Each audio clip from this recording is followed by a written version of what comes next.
बात से एक चीज बताना चाहूंगा कि आप बताते हैं कि बदनाम हम कर रहे हैं। बदनाम हम क्यों करेंगे साहब? आप ही ने कई जगह जो है बताया है कि वक्फ बोर्ड ने दावा किया है कि हम यहाँ संपत्ति हमारी है। आप क्या संसद भवन में आपने क्या दावा नहीं किया? बैठे ना भाई, आपने संसद भवन में दावा मैं कहा किया, क्यों ऑफिस में दावा किया कि दिल्ली के?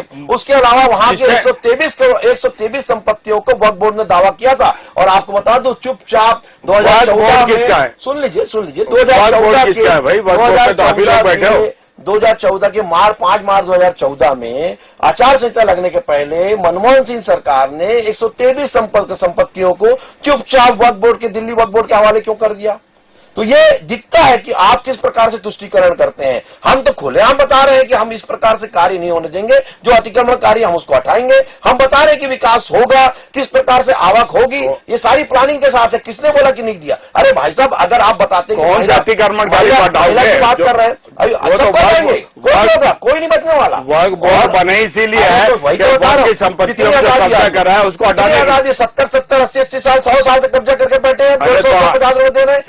केंद्र में 10 साल से आप बैठे, यूपी में 20 साल से बैठे हो, आप लोग क्यों नहीं हटा रहे हो भाई? तो हटाएंगे ना, वही तो कानून हटाएंगे। अरे कानून तो ऐसे थे साहब कि आपको ऐसा कानून पहले था, बाद में अमेंडमेंट लाके बदला गया। इस अमेंडमेंट तो कहीं नहीं है। भारत के कानून से वक्फ का कानून था, चैलेंज नहीं कर सकते। 1254 में वक्फ का अधिकार है।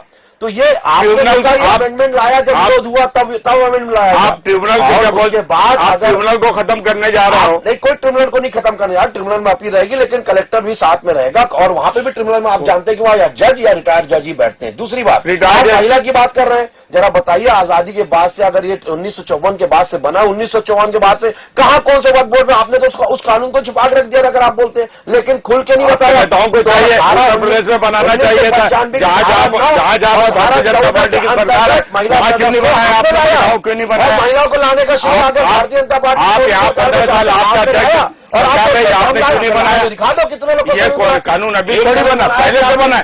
आप लोग नहीं बनाते, दोस्त कांग्रेस को देते। आपने कोई महिला सदस्य बनाया क्या?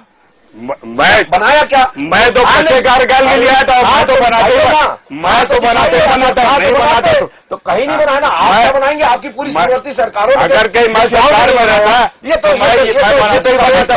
हमने लाया है, हमने बनाया है और हम बनाने जा रहे हैं।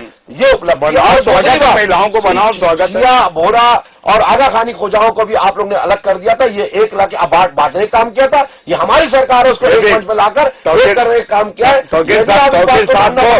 ये भी नहीं मालूम क्यों दूर करके एक में हमेशा एक अलग है और एक अलग है। क्यों किया? जहाँ सिया ज्यादा है वहाँ पर सिया एक बनेगा, जहाँ सिया कम है वहाँ ये दोनों रहेंगे। ये सारी सब आपने इस चीज को क्यों नहीं किया? तो ये एक मंच आपने बांटने का काम किया, हमने जोड़ने का। एक में प्रावधान है और प्रावधान का अनुरूप हमारी है। आपको चाहिए था सरकार आपकी ज्यादा समय रही है, लाते कानूनी कठोर नहीं। छत्तीसगढ़ में आपकी सरकार ज्यादा रही है, मध्य प्रदेश में आपकी सरकार रही है, उत्तर प्रदेश में आपकी सरकार रही है। आपने कुछ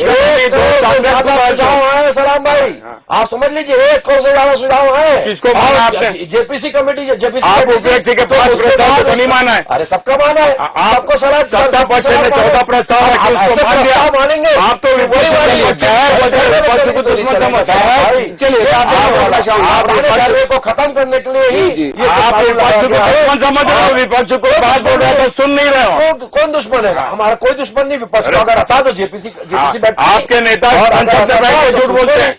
अगर हम सुने हैं तो हमने ऐसी चीजें राजस्वरी काट के हित में है, हमारे अल्पसंख्यक भाइयों के हित में, जैसे ट्रिपल तलाक का विरोध लोगों ने किया और कुछ नहीं हासिल हुआ। आज ये है कि हासिल ये फायदा हुआ, उस ट्रिपल तलाक से हमको ये फायदा हो गया कि हमारी जो माताएं बहनें इंस्टेंट ट्रिपल तलाक के कारण बैठी हुई थी, इंस्टेंट तलाक के होने के बाद वो उनका शोषण हो रहा था, उसी प्रकार से इसका फायदा हुआ है। उसी प्रकार से जो है इसका भी फायदा जरूर होगा।